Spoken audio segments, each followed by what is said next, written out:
C'est au temps de la fin. Bonjour, soyez les bienvenus et qui que vous soyez, d'où que vous veniez, soyez bénis. Ce qui veut dire littéralement que Dieu vous fasse du bien. L'édito du jour a pour titre « Je suis très fier de mon père adoptif ». Depuis le temps qu'on nous parle de la difficulté des relations parents-enfants ou du complexe d'Oedipe, de bien d'autres choses, ça semble plutôt bien approprié d'évoquer le bonheur d'avoir les yeux qui brillent quand on regarde celui qu'on adore. Vous pourrez ainsi méditer sur ces quelques lignes et qui sait, prier en conséquence. Je suis très fier de lui car voilà ce qu'a été capable de faire mon père adoptif. À lui seul, il a vaincu 3 armées.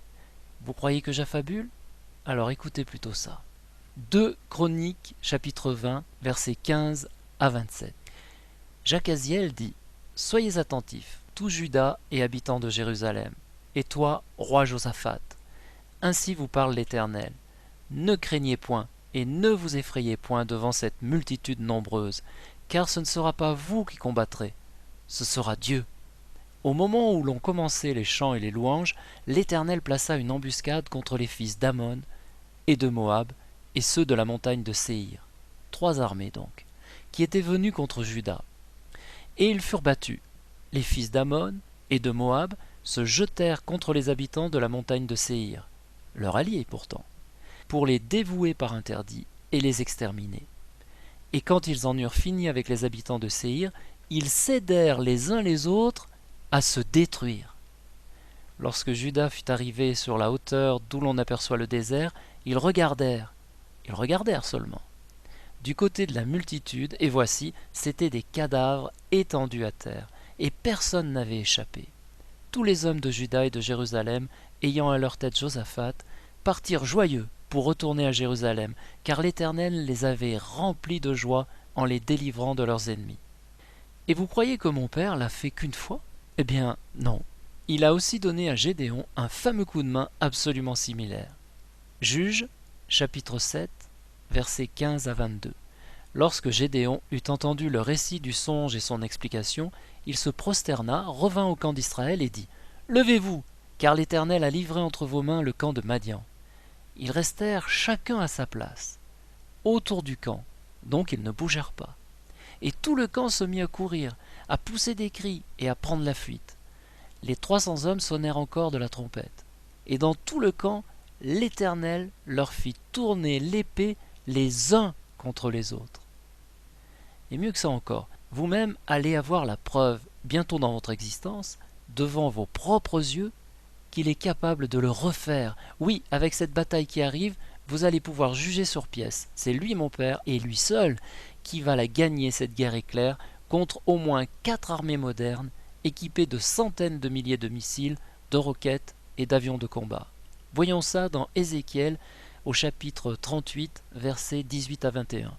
En ce jour-là, le jour où Gog marchera contre la terre d'Israël, dit le Seigneur l'Éternel. Gog est le chef d'une grande coalition militaire qui comprend entre autres l'Iran et la Turquie. Eh bien la fureur me montera dans les narines, dit-il. Je le déclare dans ma jalousie et dans le feu de ma colère. En ce jour-là, il y aura un grand tumulte dans le pays d'Israël.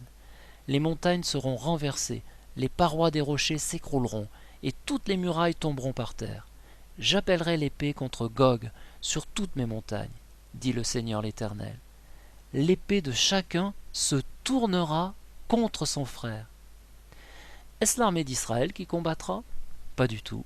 Les forces israéliennes seront comme les troupes de Gédéon, ou le peuple autour du roi Josaphat, de simples spectateurs de la fidélité et de la puissance de Dieu. Mon père, c'est le plus fort du monde, et je veux le garder bien au-dedans de mon cœur. Dans 1 Jean chapitre 4 verset 4, vous, petits enfants, vous êtes de Dieu, et vous les avez vaincus, parce que celui qui est en vous est plus grand que celui qui est dans le monde. En disant celui qui est dans le monde, l'apôtre Jean ciblait Satan. Dieu est tellement plus grand qu'Abraham l'appelait le fort. Psaume 27, versets 1 à 3. L'Éternel est ma lumière et mon salut. De qui aurais-je crainte? L'Éternel est le soutien de ma vie. De qui aurais-je peur? Si une armée se campait contre moi, mon cœur n'aurait aucune crainte. 1 Jean chapitre 5, verset 4. Ces commandements ne sont pas pénibles, parce que tout ce qui est né de Dieu triomphe du monde. Et la victoire qui triomphe du monde, c'est notre foi en Jésus-Christ, le Fils de Dieu. Il faut enfin que je vous dise comment j'ai été adopté. Jean chapitre 1, versets 4 à 14. Au commencement était la parole, et la parole était avec Dieu, et la parole était Dieu. Jésus est la parole, et il est aussi la lumière. La lumière luit dans les ténèbres, et les ténèbres ne l'ont point reçu. Mais à tous ceux qui l'ont reçu, à ceux qui croient en son nom, au nom de Jésus, elle a donné le pouvoir de devenir enfants de Dieu, lesquels sont nés non du sang, ni de la volonté de la chair, ni de la volonté de l'homme, mais de Dieu. Et la parole, Jésus, a été faite chair. Jésus est venu dans un corps d'homme. Et elle a habité parmi nous. C'était il y a 2000 ans. Romains chapitre 8, versets 15 et 16. Et vous n'avez point reçu un esprit de servitude pour être encore dans la crainte, mais vous avez reçu un esprit d'adoption, par lequel nous crions « Abba, Père !» L'Esprit lui-même rend témoignage à notre esprit que nous sommes enfants de Dieu.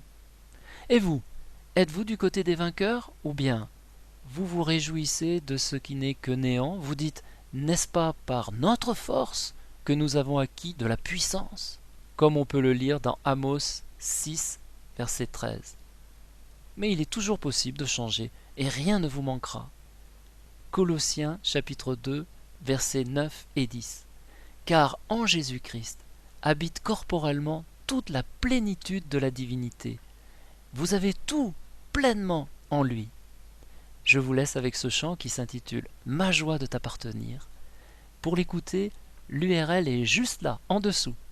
Je vous dis à bientôt pour un nouvel édito.